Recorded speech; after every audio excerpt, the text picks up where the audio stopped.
You're listening to Seattle Real Estate Podcast. So this whole eviction moratorium, cancel rent, it is rapidly becoming a disaster as these things keep going on, getting extended further and further out. Yeah, it's going to become a real issue. It's already a real issue. I got a couple articles here today that we're going to read. They're good ones. They have to deal with this topic before we jump on in. If you're new here, my name is Sean Reynolds. I own a couple of real estate companies, but more importantly, I read the news that you want to hear, reasonable news, on the Seattle Real Estate Podcast. Let's jump on in.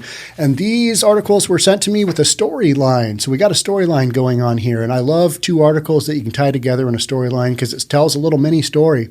So thank you, John from West Seattle. Say hi to your significant other doing your articles you sent me. You guys are doing a great job sending me articles too.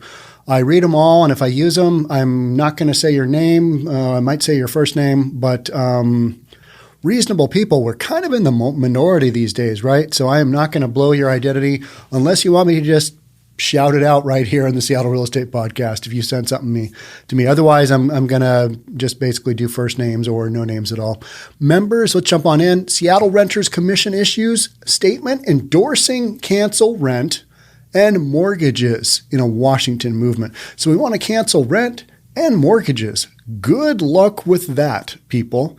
You need to get a hold of all of the lenders out there and just basically work with them and say, you know what, due to COVID, even though these people signed contracts with you that didn't really have a COVID, clause in them, we're going to need you to not be charging rent for this whole time with all these people, with all these mortgage holders.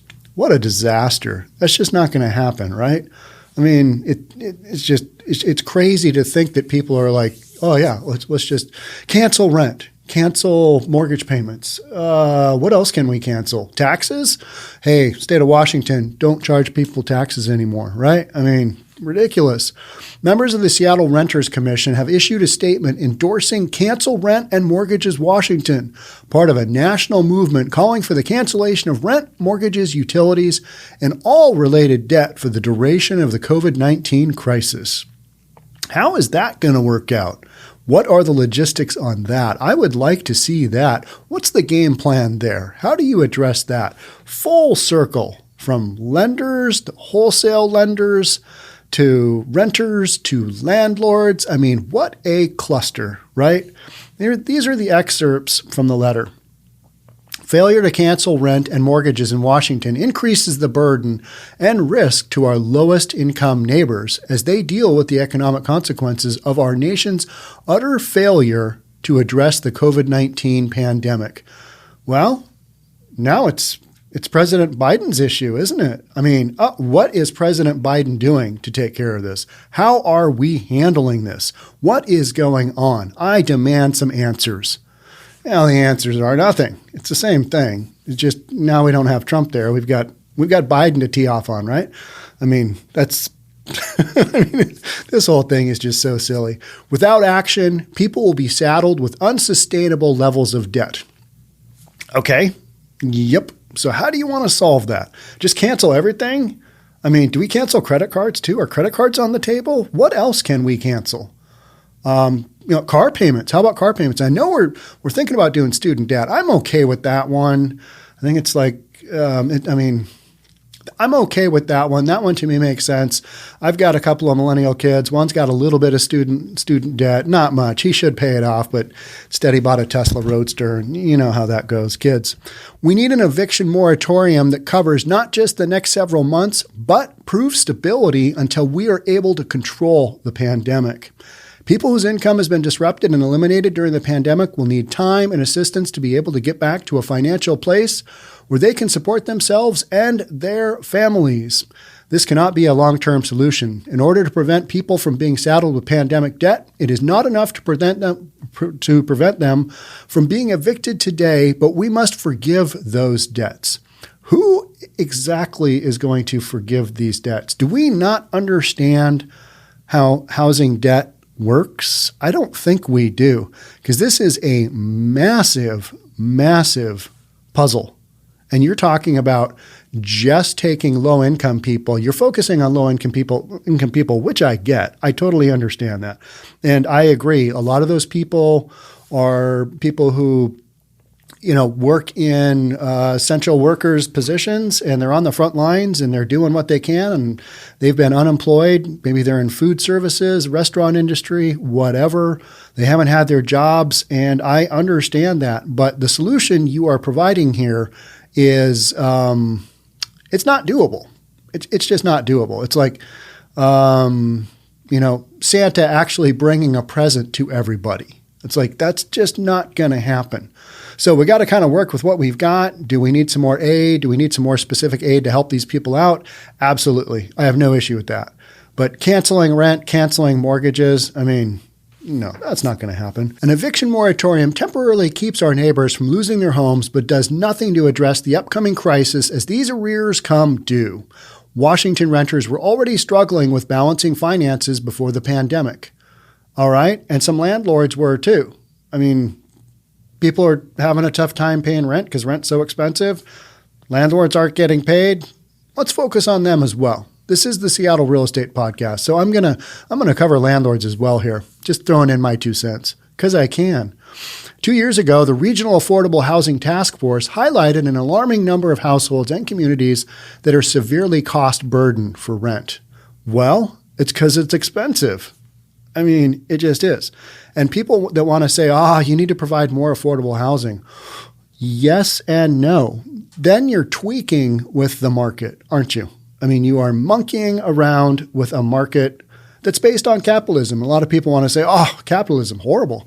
We need to go to socialism because that's where it's at, because that has really worked so well in the past.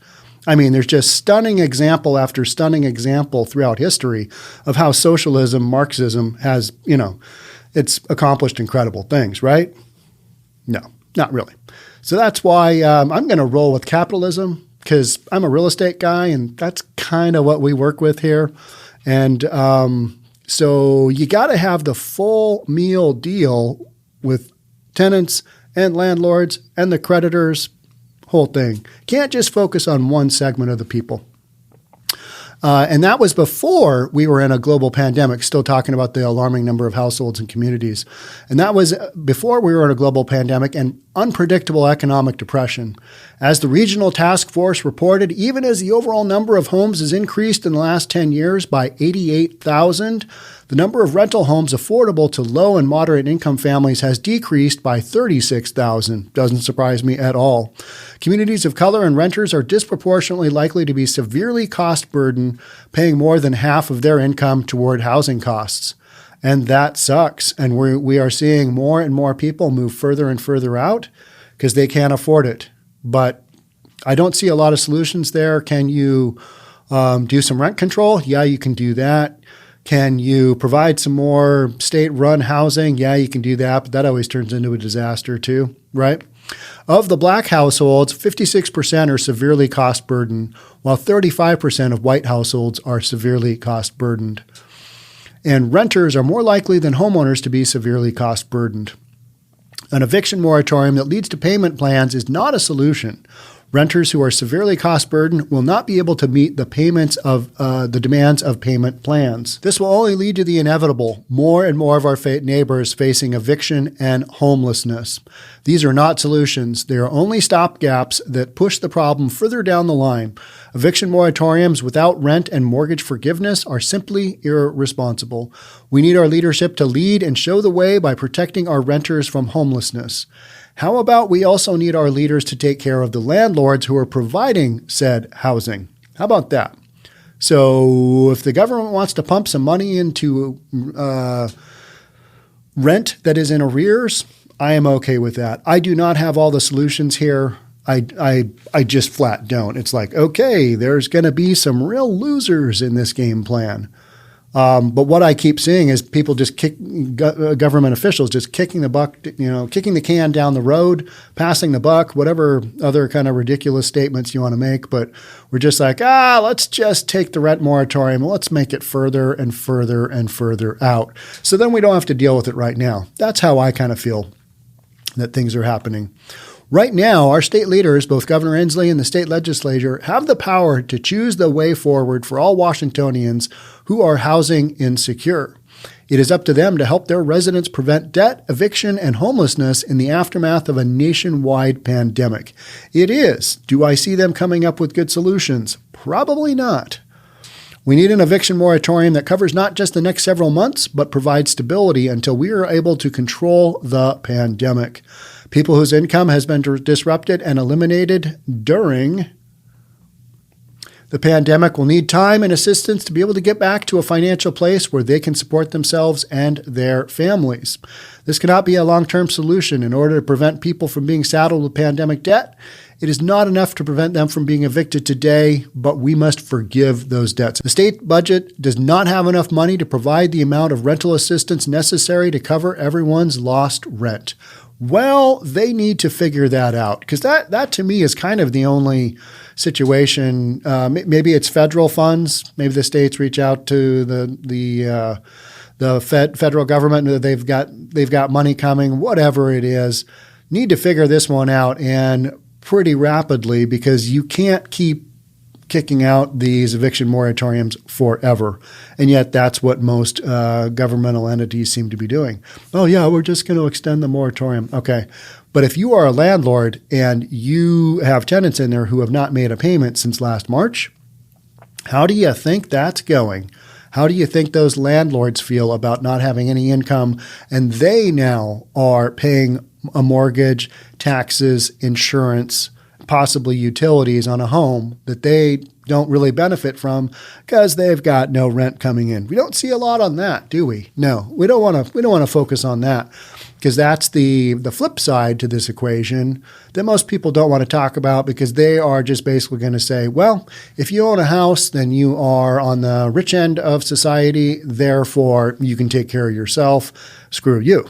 That's kind of what we're doing, right? I mean, I don't really see any other, I don't see any other major narrative here. You very rarely hear anybody talk about the landlords, but I'm gonna again.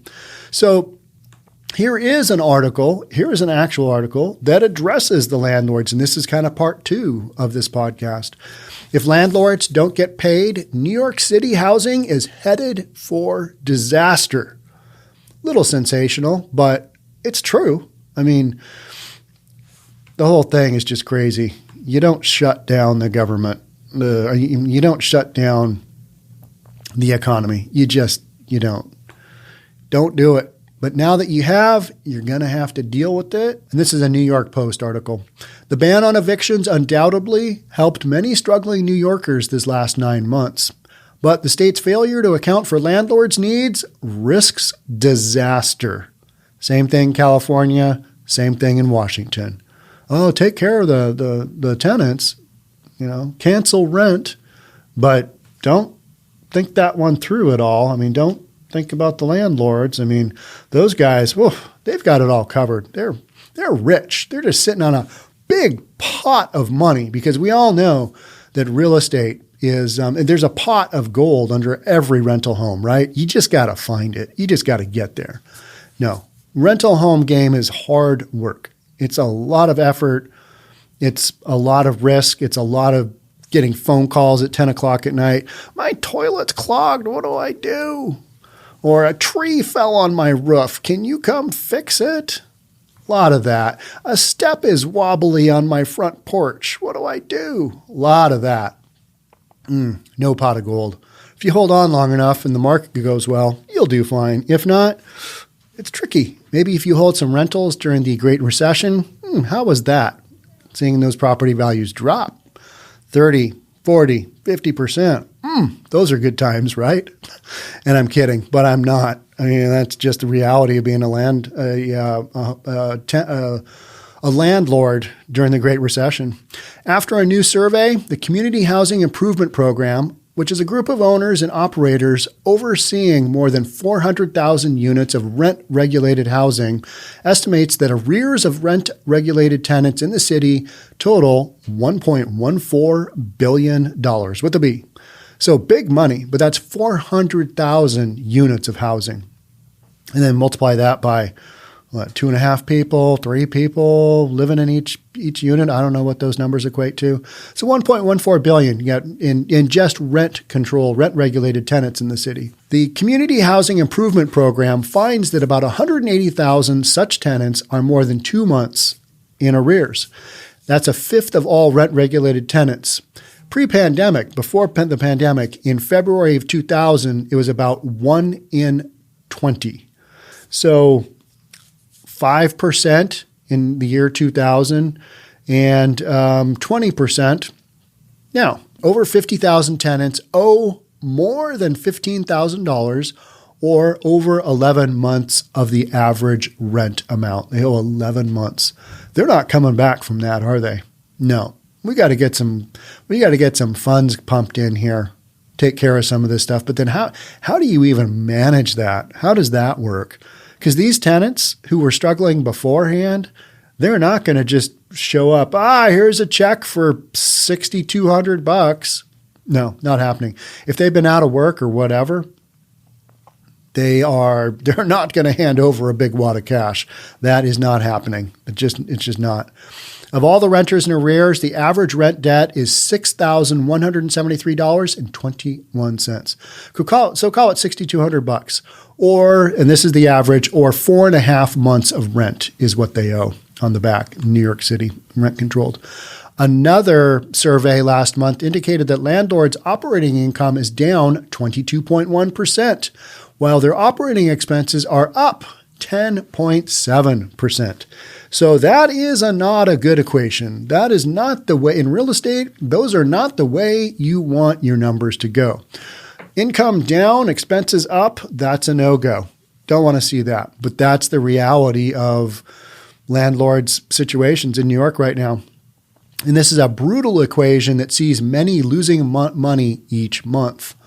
The state just extended its ban on evictions for non-payment to May 1st, allowing practically anyone to safely pay no rent by simply completing a form claiming hardship. Have you been impacted by the Rona? Yes, I have. You don't have to pay rent. That's how it goes. Meanwhile, property owners are already behind over $500 million in property taxes before another $13.7 billion was due in early January. So if landlords don't have money from their tenants to pay, oftentimes they won't be able to pay their taxes. So how is that going to work out? Are landlords going to be able to say, hey, if you've been impacted by the Rona, you don't have to pay taxes? I'm going to go out on a limb here and say, probably not. That is not going to happen, is it? So you've got this real disparity of, well, who's going to pay? And are the wholesale lenders who are servicing these loans to landlords, the guys who don't have everything paid off in full? Because so many rental properties, it takes you 30 years to pay off a property, right? If you take out a typical mortgage, most people don't have that paid off. They're not there. So if they've got a mortgage, are those lenders going to go, hey, if you sign an affidavit saying you've been impacted by the Rona, we're going to just go ahead and forgive all of the payments since last March? I don't really see that happening again.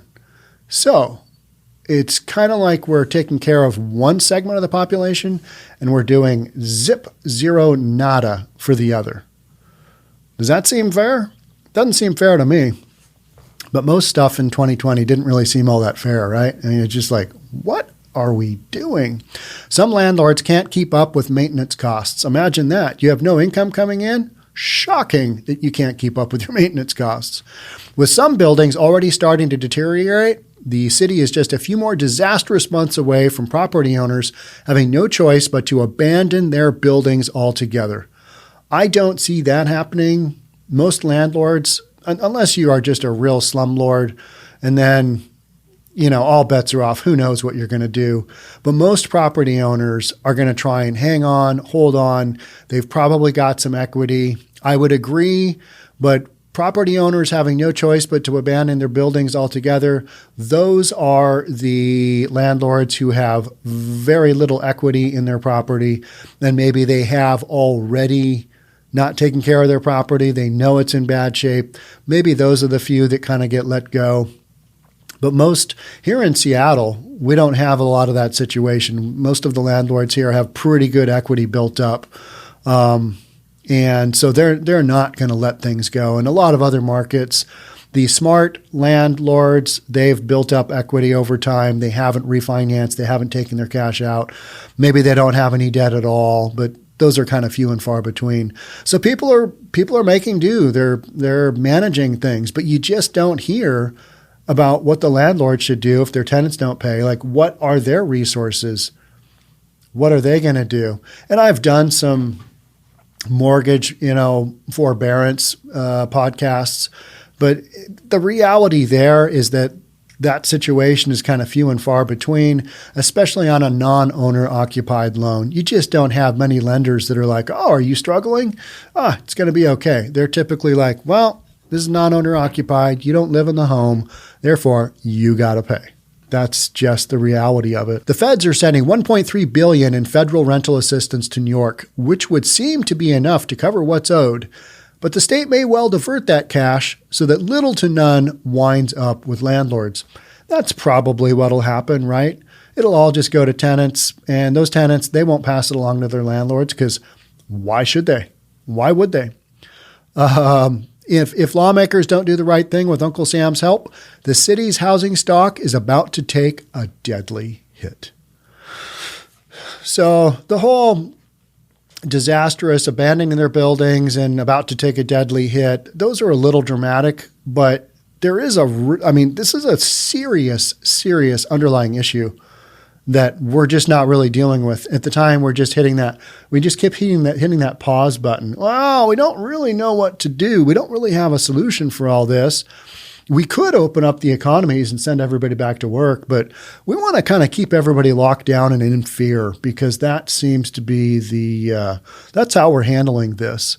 Although you are starting to see some stuff open up pretty heavy, and it kind of makes you wonder, now that the election is over, does this have anything to do with that? Because the data and the science don't really support any of this stuff. So we're just kind of doing what we want to do willy-nilly. And so, I don't know. I question all of this. I mean, shutting down economies, what a terrible idea. Oh, it was based on the data and the science. Yep. Righto. So we'll just have to kind of see what goes on here. Will these state governments get funding from the Fed? Probably. Will that money make its hands from the feds to the state government, to the tenants, to the landlords? I don't see that as a big reality. So this little venture with shutting everything down and rent moratorium and eviction moratorium and all that, I think it's gonna be placed on the backs of the landlords. That's what I think will happen. They're going to have to take it, and that's just where we're at. I mean, I just don't see a lot of other solutions. I think other solutions will be bandied about. We'll talk about them. We'll reimagine. We'll rethink. But the hard reality is, I think landlords are just kind of out of it.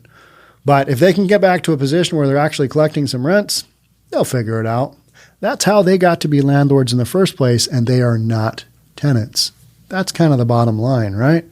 Maybe they struggled. Maybe they worked super hard, get that down payment for a non-owner occupied loan, bought that property. Maybe they bought it years ago and they're in a better position. So because of their hard work, they are now being thanked by the government with non-payment of rent. That is how things are done in 2021. And it's the new world order.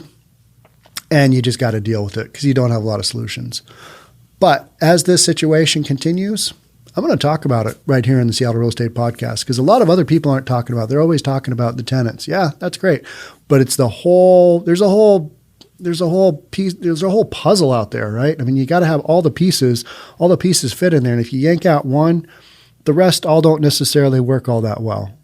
It's the trickle down effect. And if starting at the top, if you don't have rent paid, there is a big impact.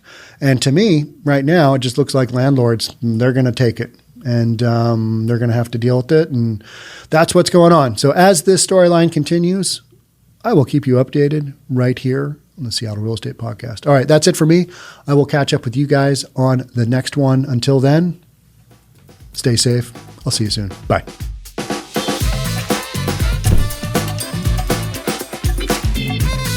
Don't forget to subscribe to our channel and hit the notification bell so you'll know when our next video is out.